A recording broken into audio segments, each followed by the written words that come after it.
రాత్రిపూట ఈ లైటు తీసేస్తా. ఇంకా పడుకునే రూమ్లో లైట్ ఉండాలి, పెద్దవాళ్ళు కదా.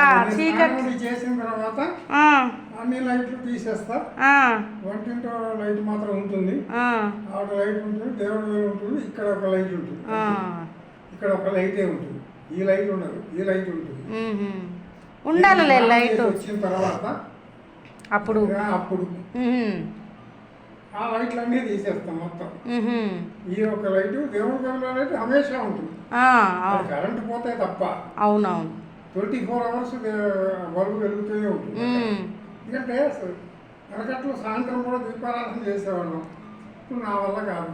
అవును, పొద్దున కూడా చేయటమే కష్టమైపోతుంది. అవునవును. సాయంత్రం ఆవిడేమో సహాయం లేదు, ఆవిడేమో సహాయం చేయలేదు. సాయంత్రం కూడా చేయాలంటే మళ్ళీ నేను స్నానం చేయాలి. అవును, దీపం లైట్ ఉంటే దీపం పెట్టినట్టే ఉంటుంది. నేనేం చేయలేను, నాకు అంతకంటే నాకు చేత కాదు, అంతకంటే నేను చేయలేదు. చాలు, ఇప్పటికే మస్తు చేస్తున్నారు. దేవుని దయ, అమ్మ దయ. నాకు ఇంతకంటే నేను చేయలేదు. అవునవును, ఆవిడ సహాయం ఏమీ లేదు. అవును, నాకు ఇవన్నీ నేను 3 గంటలకు లేచిన స్నానం అయ్యేసరికి 4:30 అయిపోతాను. అవును, ఎందుకు అయిపోతుంది అంటే అన్నీ బాగు చేసుకోవాలి కదా, అన్నీ బాగు చేసుకోవాలి. నీళ్ళు పట్టినవన్నీ తెచ్చి ఒక్కొక్కటే పెట్టుకోవాలి ఇక్కడ. అవునవును, ఒక్కొక్కటే అన్నీ నేను తెచ్చి అన్నీ ఒక్కసారి తీసుకురాలేను కదా.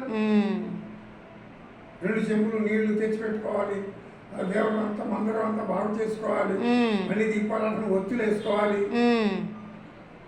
అవును, ఇప్పుడు వాడు నిరంజన్ పంపించారు, ఒత్తులు పట్టరారంటే ఒత్తులు దొరకలేదు. కురుమూర్తులు అడిగితే మా షాపులో ఒత్తులు ఉన్నాయండి అన్నాడు.